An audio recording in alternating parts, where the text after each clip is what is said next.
Good evening, everyone. I hope you enjoyed that screening of The False Eye. If you're joining us for the first time during this festival, welcome to CoSAFF Virtual Festival. Let me just tell you a little bit about our festival. The Coalition of South Asian Film Festivals is a first-of-a-kind event that has brought together 7 well-established South Asian festivals across North America. This virtual festival has been running. Our opening night was on October 3rd, and it's running for 15 days from October 3rd to October 17th. And we're featuring a host of free online screenings of some of the latest independent films and cinema from South Asia and from South Asian filmmakers across the world. We also have a lot of web content, industry panels, Q&As with the creators.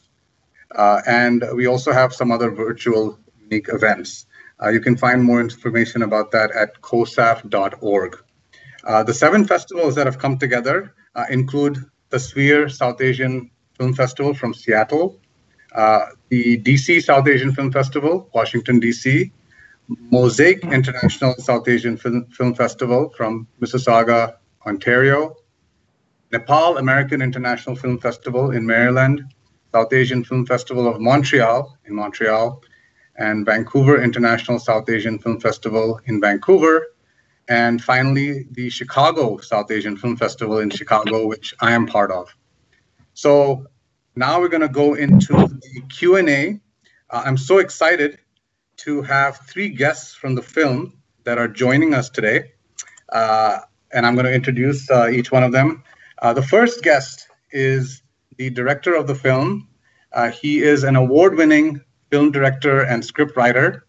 His debut feature film, Othamari Velicham, won 4 awards at the 2017 Kerala State Film Awards, including Best Feature Film, and his film did play at CoSAFF at the Chicago Festival, so we're so glad to have him here. Rahul Nair. Welcome, Rahul. Hi, Amit. Thank you so much. Thank you so much. Next, I'd like to introduce a gentleman that I'm excited to have because this film was shot completely on a GoPro camera, and cinematography plays such a vital part in this film.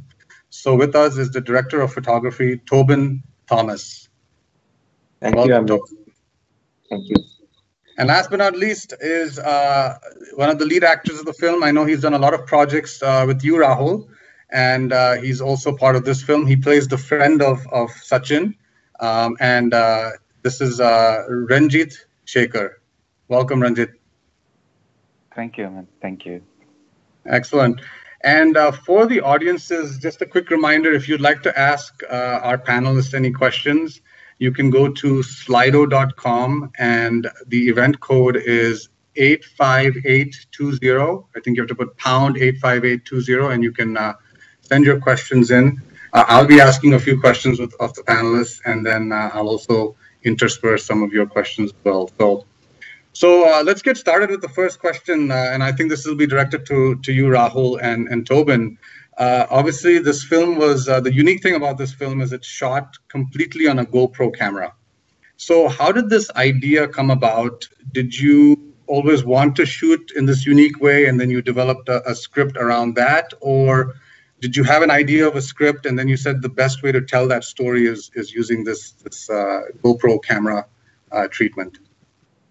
Yeah, I think honestly it's like a chicken and egg kind of a situation, because we do not really know which came first. This idea has been there, of the story has been there because of the levels of voyeurism that's happening right now. With the privacy is almost dead, and everyone's private spaces are being intruded. So that this idea of this film has always been there, and with the best idea we thought of how to tell the story was to put the viewer right in the middle of all the action. That was the thought process.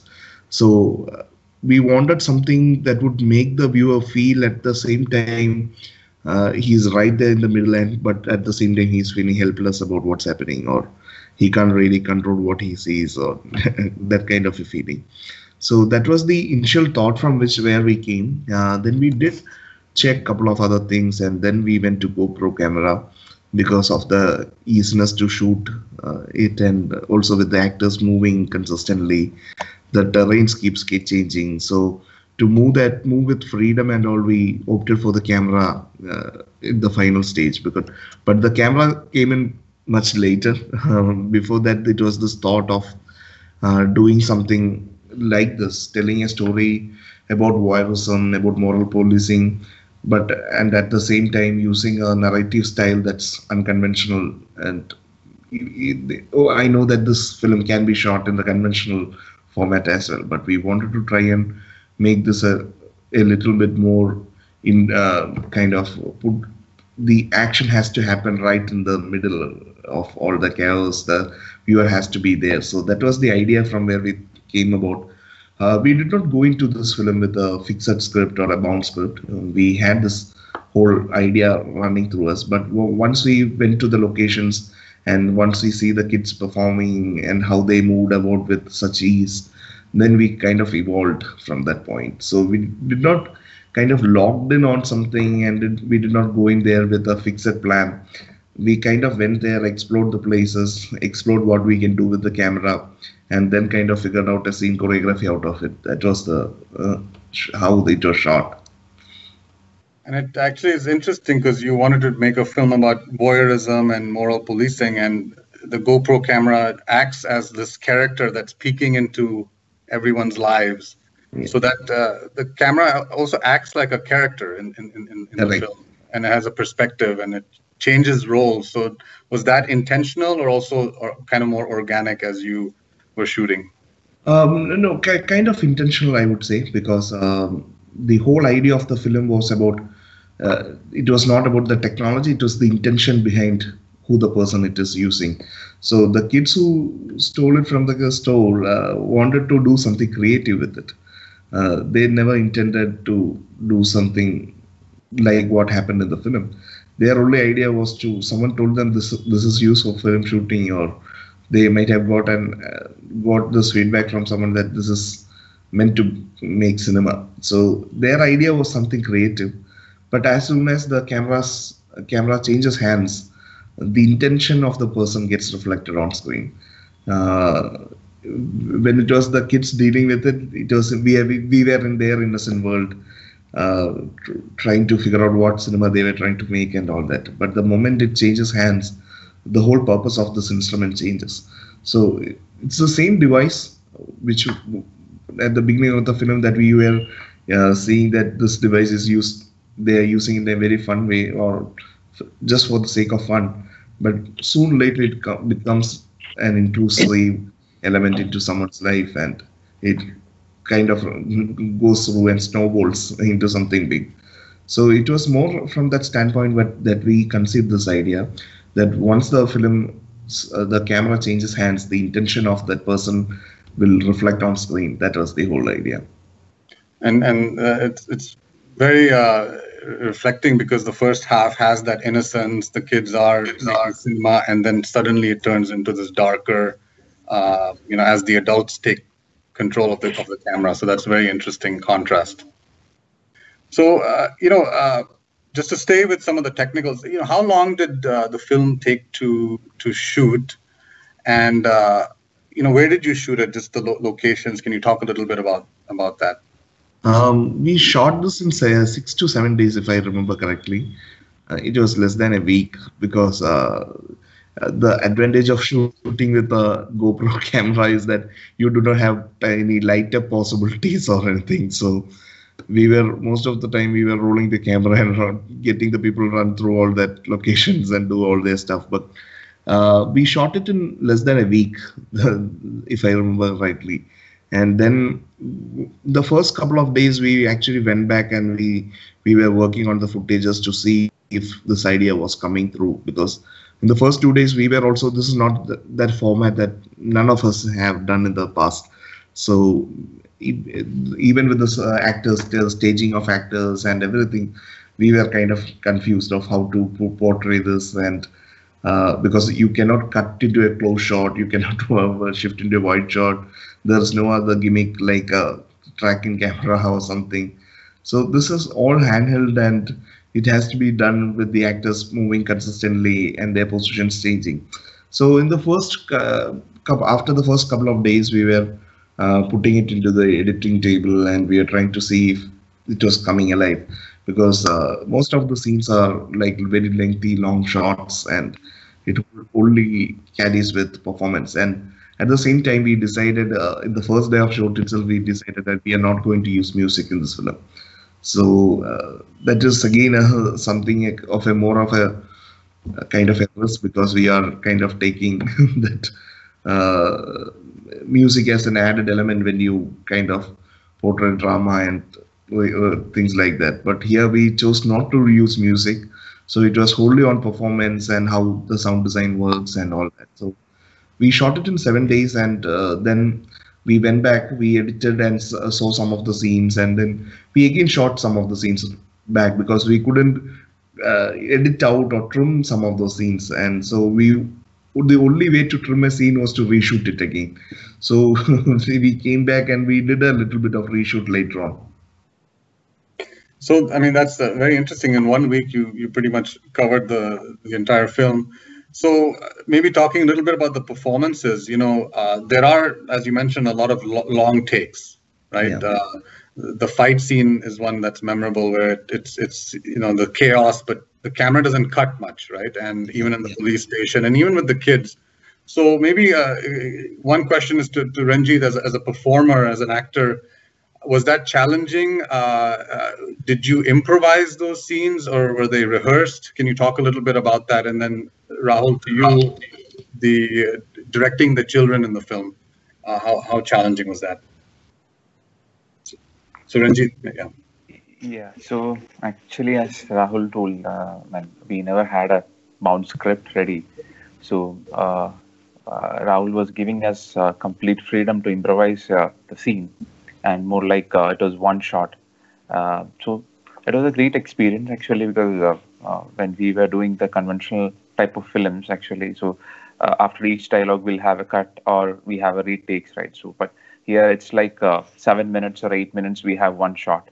And if you see at the police station scene where we have the entire character, right? So it was a good give and take, and a different experience as well. So when you act for 7 minutes and you have all your performance in one room, and it's something very different. The give and takes, right? I mean, all the characters are responding, and whatever improvisations that we can play off, that we can do, and that's complete freedom from Rahul's side. I think that's something that helped out for everyone, not only for me, for all the actors, and even the fight scene, actually. So it was completely that we were doing a fight on the set, actually, and there were around like 3 retakes. I still remember the pain that I had during that time, but yeah, that was a great experience, actually. So Rahul was clear; he had a clear idea on what we have to do, or each character, what character has to play. And the dialogues, actually, I mean, we never had a complete scripted dialogues, but yeah, we had a freedom to tell whatever we need. But if it was not needed, he will be telling us, okay, we don't need this type of dialogues, or this is something not this character will be telling that. But yeah, but improvisations is definitely there. That's something very different when comparing with the rest of the films that we did, actually. Yeah. Just to add on to it, because the fact that we have this is what we try and did with the actors, rather than giving them the dialogue sheets and all that. I kind of briefed them each on what their character is and what their backgrounds are, even things that are not there in the film, and how they would respond, what his intentions are. So they know the story, and they know how they have supposed to be in the story. So how that spontaneity in the police station scene is generated is out of it, because none of the actors know what the other person is going to say, what the other person's dialogue is. So they are supposed to cover this content, these talking points or something like that, but then they do not know when and where the other actor is going to put this out. So that kind of I've probably done it for the first time, so that kind of gives us a lot of freedom and flexibility, and of kind of building a narrative like this looks more organic, and you kind of feel you are in part of that problem itself. So that was the process with the actors. And again, to come back to your original question of with the kids, I think the least I have briefed all the actors is the kids, because they were all excellent actors. And they were new actors, right?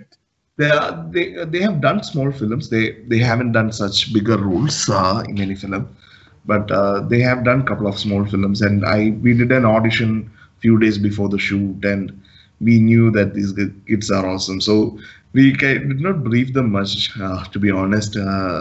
They were all prepped up themselves, and we just have to give them the situation. And they had good fun shooting the film. So they were on set, they were enjoying that process and all that. So usually working with kids is a tough task, as you said, getting their continuity right and all that. But these three kids were perfectly professional about all of their work. So we didn't have much to do with them, to be honest.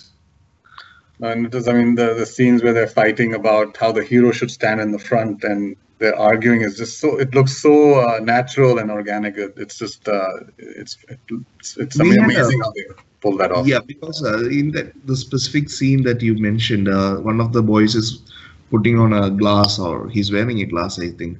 And so the problem with wearing the glasses, you cannot be in that field of view anywhere. Otherwise, you could have the crew or the camera DOP can hide behind the camera or something. But since this glass is there, whoever stands behind will be always there. So we rehearsed the scene with the camera with them, and we told them this is how you are supposed to move and all. And we were just rolling the camera, giving it to them, and we were hiding in some place. So they would do their whole performance of stuff and come back to us, and then we will recheck it and do it again. So probably for them also it's just a new experience, because they were handling the camera themselves at certain points in the film. So I mean, to that point, and maybe this is for Tobin, you know, which it seems like the camera was being held by the actors the entire time.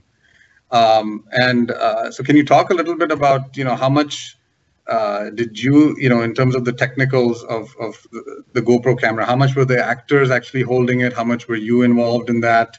And some of the technical challenges of using a GoPro camera versus a proper HD camera to shoot.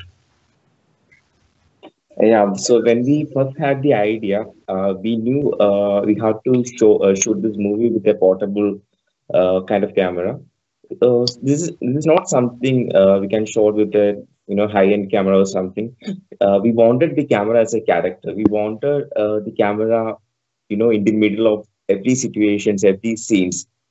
And as Rahul mentioned, the camera itself is a character of this movie. The audience, they are watching the movie from the perspective of this particular camera. So it was actually challenging, knowing the, it's a very wide angle lens what the GoPro have. So I have to always crouch or, hide behind the camera. And I think 30% of the movie, that was shot by the actors itself.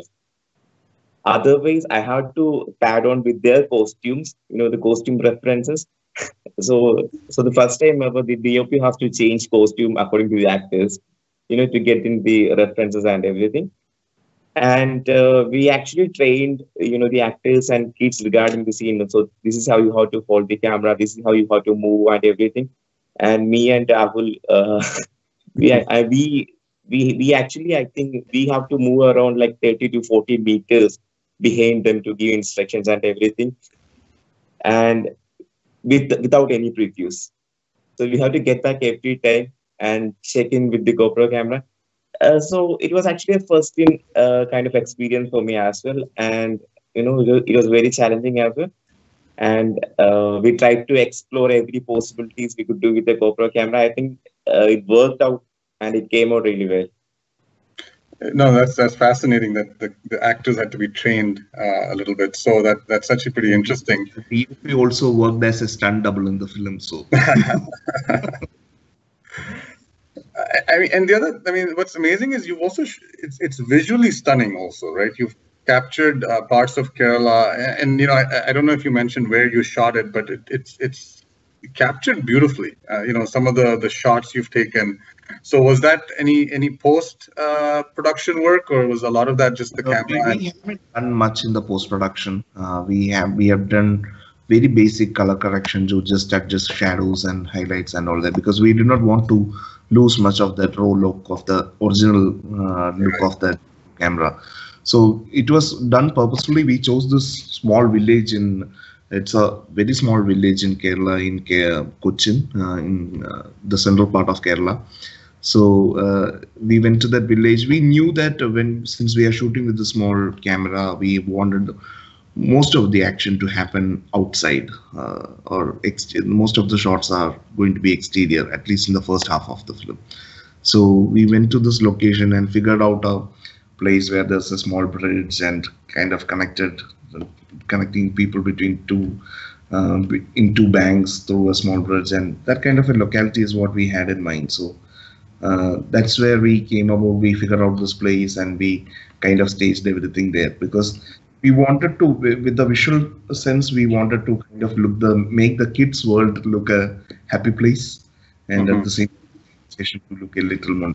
So that was the idea of putting the kids mostly on exterior places and kind of having them to move around freely, because once we have the wide angles and spaces, then we can walk around freely and do work. Because since, as Tobin said, I think with a wide angle lens it commits a lot of space, so we wanted it to look that space look a little beautiful. So that was the whole idea. Adding one more thing, we only did basic color collection with the film, as we wanted it to be look like very raw, and it's supposed to be, in the film is supposed to be handled by the actors and the amateurs itself. So we wanted it to be very amateur, the movements, the shakes and everything. So that's what everything has to be raw. So we want to keep it like that only. Yeah, usually when we have a shot, there's a jerk in the shot, we kind of go for a retake. Here we were pushing it in the opposite direction. If the shot looks too clean and too good, let's do it again. So that's what we were trying. Right. No, that's actually phenomenal. So let's. I'm getting a lot of audience questions. I think one, I'm going to go towards the themes of the film. So you cover. You said you wanted to make a movie on voyeurism, moral policing.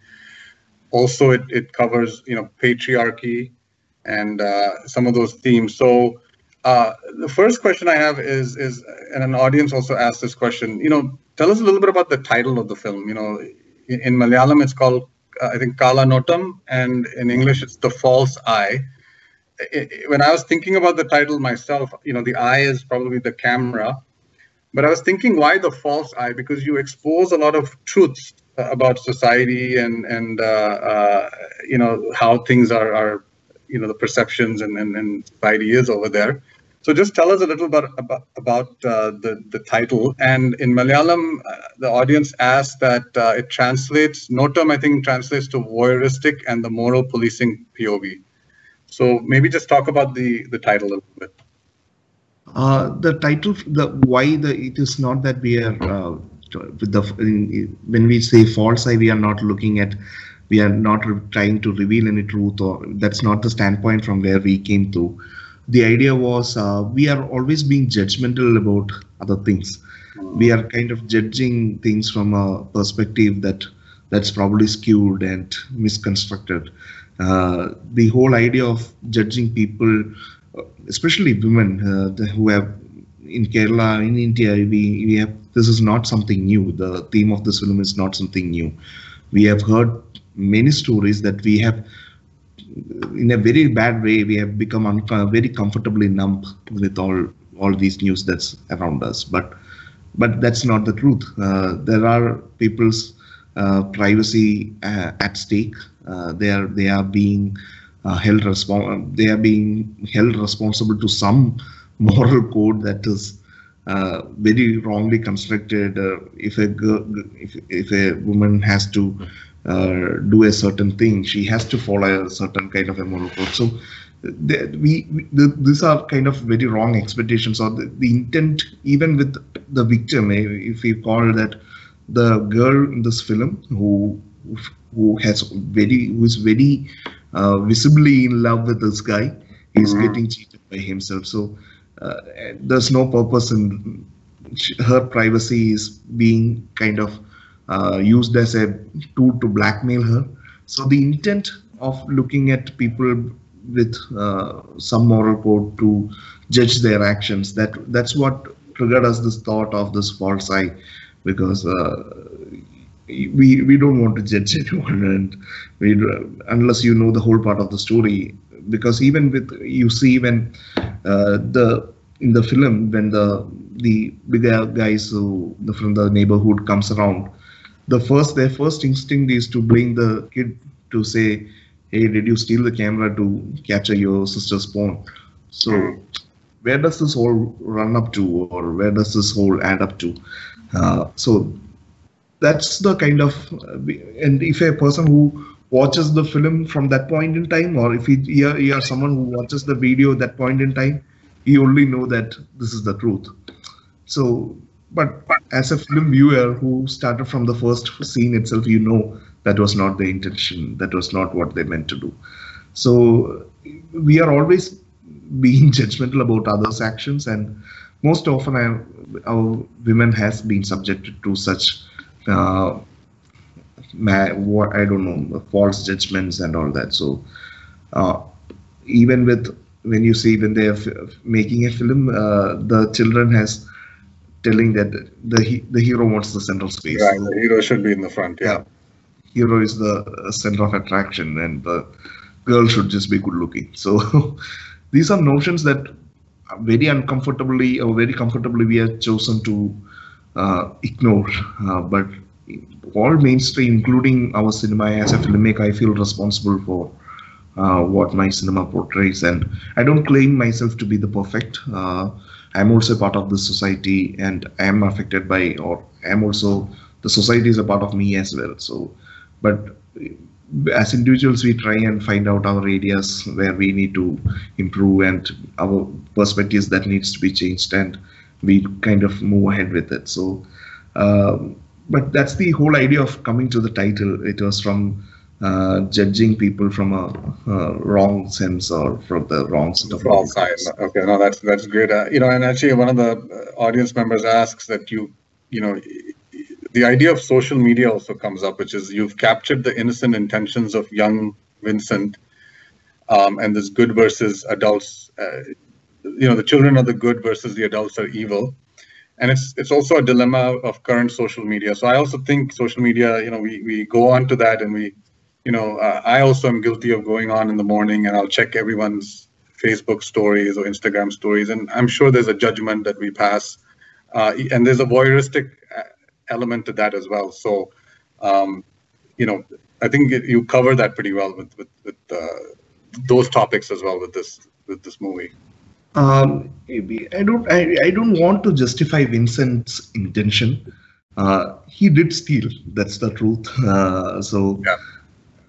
It's the intensity of the mistakes, and that's the only thing that's changing. There's no one good or no one bad in this film. The people who think we are good at certain points, we are all working in places of gray. So the intention kind of changes at different points. Vincent first was not guilty about what he did. He considered stealing from that store as an achievement. But later on, when things don't go right, he kind of moves along. When he sees someone else paying for his mistake, he kind of works out to it. So all the characters in the film, even when they first start up, the character of the Sachin, or even what Renjit played, their intention looks good to us. What they're trying to do makes a lot of sense to us, because a girl being hounded for having a private conversation with someone she loves is not really a good idea. So when these guys react, especially when Renjit's character reacts in that strong manner, his intention and his abilities all look good to us. But then we some point in film we reveal what their real intent was. So this kind of switches. So all the characters are in a very kind of a not black and white, watertight areas, Right. but compartments, but still in a very gray zone.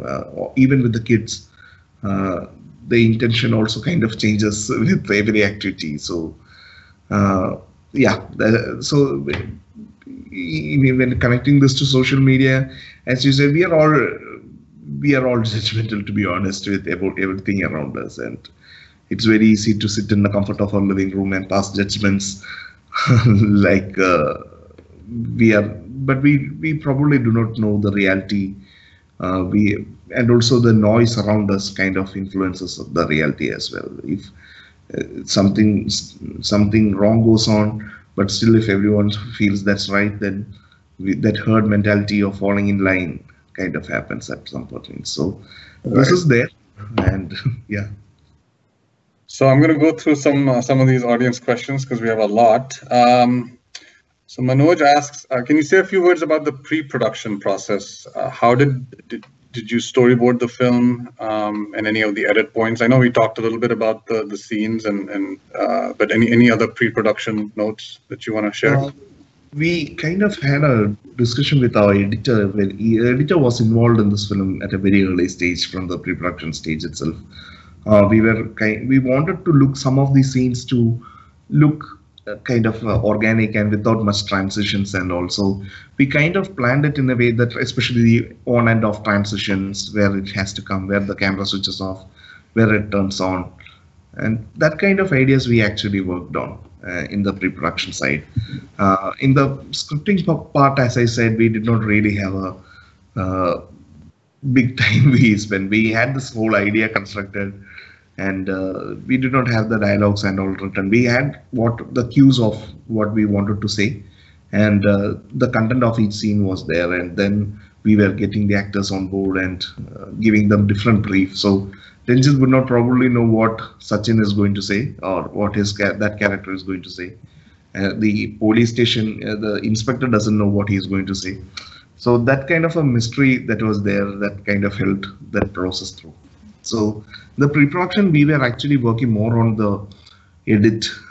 We were thinking more from an edit perspective, where we can cut shots, where we can make these transitions, because there is no option to cut in or cut out or fade in or fade out and all. But you had some idea, right? Because I think there's some scenes like the police station where you move the camera, and when the father comes, there's a cut, or there's certain moments you knew that you must have thought through. Yeah, that we kind of most of them. I mean, 70% of it would have happened on set. We had these ideas in mind, but once we have all these actors together in that space, and then we know how the staging has to be, how the place has to be like, and all that. So I think more than 70% of those transitions happened on location, on set itself. Excellent. Did you? Somebody else asked, did you have any alternative endings for the film? Why did you go with the sister, jumping off the bridge? We did not have an alternative ending, to be honest, because I'm probably more of a viewer of feel-good films. So if it was not my film, I would have probably not spent much time to watch this film.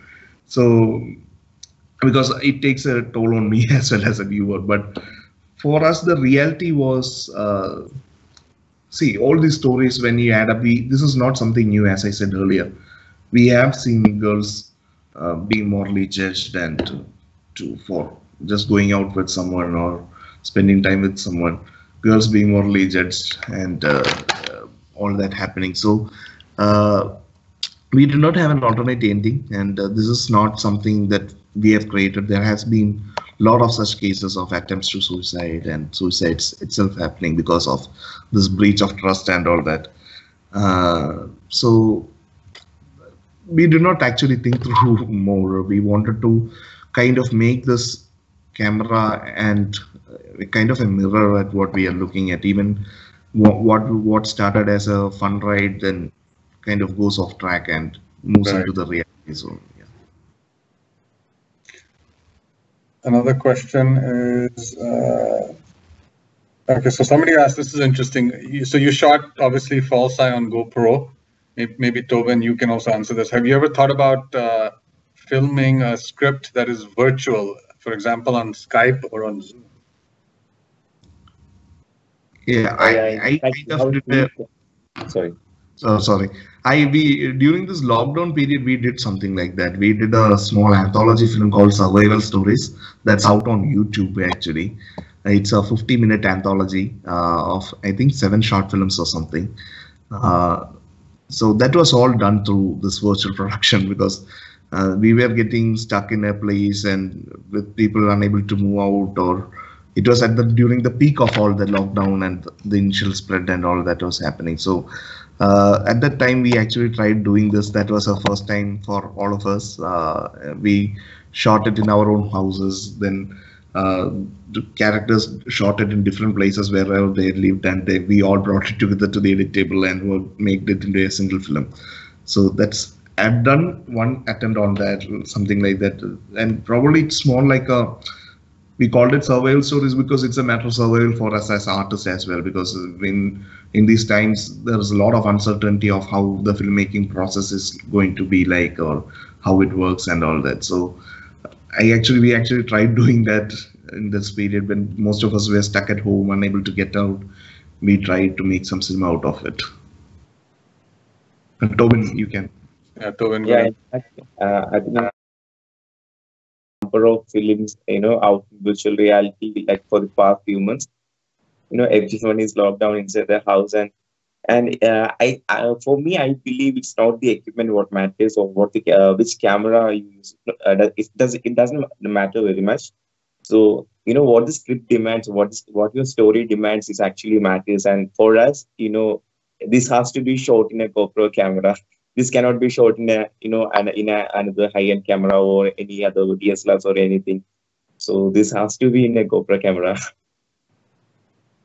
No, and I know before we started the Q&A, you're shooting a film right now. That's why all 3 of you are in the hotel. And you were explaining how challenging it is right now to shoot in kind of this COVID environment. Can you just talk a little bit about those challenges? Because you mentioned, you have to pretty much mask up. You're in the town that you live in, but you're in a hotel because of. So can you share a little bit about that? The production process has changed drastically, I would say. There is a limit of 50 people on set, kind of a rule right now in my place in Kerala. So that means usually we have around 100 odd people for a bigger film. So 100, 120, 125 people per day, every day on set. But for this film, we had only 50 people. And so almost everyone was doing two persons job. So that's kind of changed. And also with the fact that we have to do all these safety precautions, and the film that we are we're shooting right now is with a very sensitive age group. There are 14, 15 kids, mostly teenagers. So they are very vulnerable to this pandemic, and so we have to take care of their safety and all that. So the entire set is always masked up. Sanitizers are provided to every person on set, and the makeup and all that is done with a PP kit on. So the cinema set actually looks more like a hospital set right now. So we are constrained in terms of mobility, and also there's new production challenges like the hotel rooms where we were staying. That locality actually turned a hotspot a week back. So then we had to immediately change locations, then get ourselves tested. We got the entire crew tested before the shoot began. And then we did not let anyone out, and we were all working in a very close space. So those kind of production has really changed. Production process has changed. But then beyond it, the creative decision making, everything hasn't changed. As Tobin said, what the film demands, we have to do justice to it. So the film that we shot right now, we could do it right now because it was meant to be shot in a school, and usually schools are we can shoot them only when the schools are shut down. So now that all the schools in Kerala are shut down, we had that space available. So we were shooting there for like 10-15 days in a school. So there's a few questions here on character. So Sachin's character wasn't guilty, remorseful, or aggressive about his actions. His reaction and Vincent's seemed similar on different levels. Was that planned? So was Sachin's kind of lack of guilt similar to Vincent's about stealing? Yeah, that was not planned. But Sachin, from a perspective that we do not know him personally, he has committed very little about him on screen. That was the brief he gave the actor as well. We do not want you to reveal what really you are, or we only. It is always Renjit's character who was speaking for him, even at the police station. So at first, when we see him, we see he's a part of. We think he's part of the problem. I mean, he's a victim. He kind of. Yeah, but then later on, his intentions get revealed. So why did he choose to do it? Why did he betray her? Or was he just doing it out of fun? Did he really love her? All that we kind of did not want to commit to the audience. It was just his action that mattered. As I said, no one is in that complete black zone and complete white zone. People are, he might have loved her sincerely, but he just wanted to do some fun, or maybe he was trying to tease her. We do not know what his intention is. Maybe he had a really bad intention of betraying her. Maybe it was just like a fun thing that he did.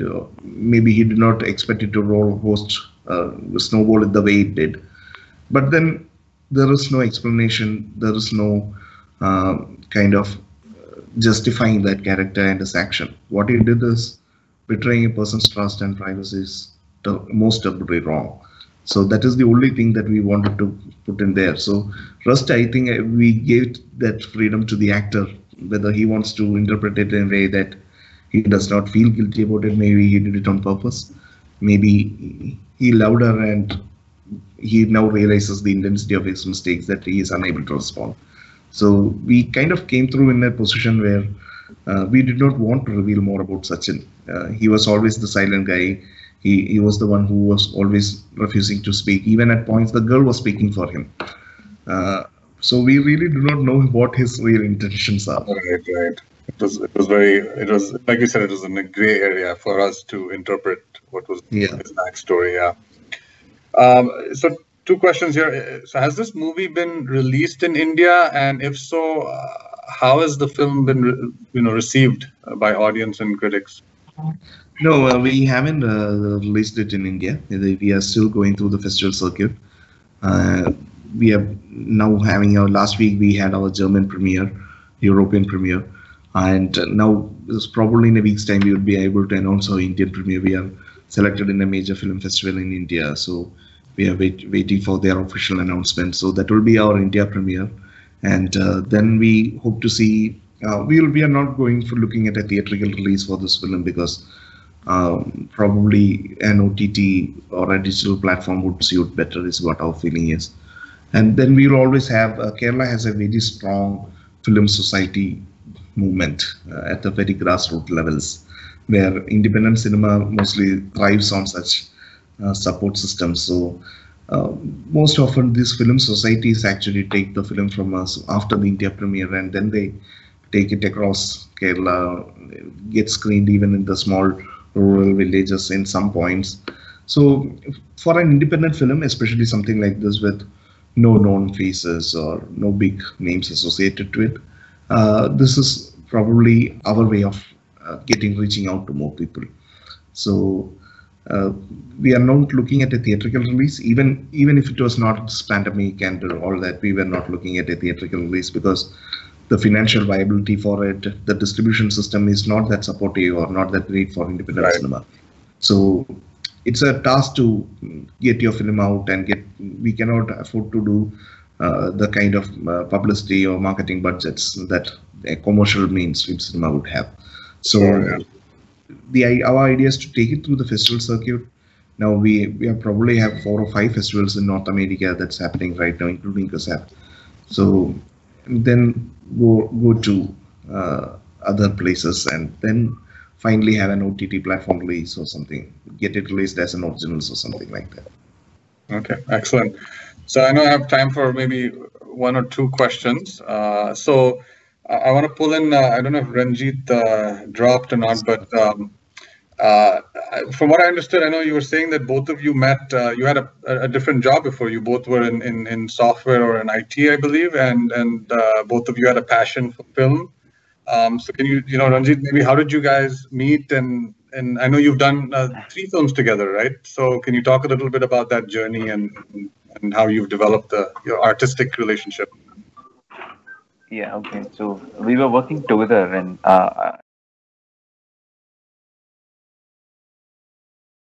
films actually. So we started associating together in short films before we started doing our films actually. More like we met around like 9 years back, and both were so much passionate about films, and slowly it started progressing, and we started doing short films, and yeah, short films got selected in festivals. And I mean, as a maker also, I think I was able to see how Rahul was progressing as a creator. So, and it was a great experience for me as well to improve as an actor. Slowly from short films, we did Automotive Welsham, and Automotive Welsham was something turned our life. We got the state awards and got selected in multiple festivals, and that was something, the confidence that we gained from there. Actually, we did Dagini, another commercial film, and Kalanotam, and again we are we have done completed our 4th film, Coco. So this collaboration is going strong. Maybe we'll end with the last question. Can you all just talk about the next project? So I know you're working on Coco, but maybe just a little bit about that project or anything else that you're working on. Coco is a sports drama. It's a story about a small island school, a school in a small island village, which is surrounded by water. It's a girls' high school, and the students there play Coco as a natural game. They play Coco. Coco is an indigenous Indian tag sport, and a physical trainer who gets appointed to that she's an ex-athlete who gets appointed as a physical trainer in the school, finds that these children are naturally talented in Coco, and she encourages them to take up the sport. And it is about this journey of this teacher and this students and how their lives change after they take up the sport is the story of the film. So we have almost done with the shooting. We have only a couple of days more, which we are shooting in November. But rest of all the work is now, the shooting is done. So we had our pack-up party last night, so we are still looking a little bit sleepy in the morning. So yeah, but we again, as I just wanted to add on to that question, how we are all friends together. We all work together. We all had this dream for cinema. We all came from different backgrounds, but we all met in a common place. And yeah, many years back we started doing short films, and looking back now we have done 4 feature films, and not just with Renjit, most of them with Tobin, Appu, the editor of the film. We have all known each other for many years, and it's been a whole different journey for all together. So even when we are sitting on this platform, something like this itself is a kind of a momentous achievement for all of us, because we once dreamt of making cinema together, and finally we are here doing a Q&A session for a small Malayalam film sitting here in Kerala early morning. So that kind of feeds us on what we really wanted to do in life, and how we kind of, when we look back, it's been quite a satisfying journey. I mean, that's amazing. You're not only making your dreams come true, but you also have the talent for it. So, thank you, all 3 of you, for joining. It's a fantastic film. We really appreciate you allowing us to screen it at CoSAFF. All the best for the future film. I think Coco, and hopefully we'll see that next year in the festival circuit. So, thank you. I just wanted to thank all the festival organizers. Sure, go ahead. Yeah. Chicago and CoSAFF, everyone, because in this times, tough times, even having a small digital online screening itself is a huge deal for filmmakers and content creators, because you are giving us a platform where our work is getting that space, and it is getting that lifeline or that breath, because in regular case we would have been there in a theater right now, all of us would have been in a theater right now watching this film and interacting live with the audience, but it is not to be. But still, what's happening right now, what the effort, I know that takes a lot of effort and sleepless working nights for all the volunteers and all the organizers. So as a filmmaker, as a friend of this festival, as someone who has already been there, I really want to thank everyone for all this effort, because it means a lot to us to keep our art alive, to keep us moving forward. This small pat on the back really means a lot to us. Thank you so much. Thank you for those kind words, Rahul, and Tobin and Renjit. Thank you again for coming, and to all the audiences that saw the film and the Q&A. There's another 13 days of amazing films just like The False Eye that are playing. So please tune in tomorrow. Go to CoSAFF.org to see the schedule. And thank you everyone for joining. Thank you so much. Thank you. Yeah. Thank you, Aman. Thank you.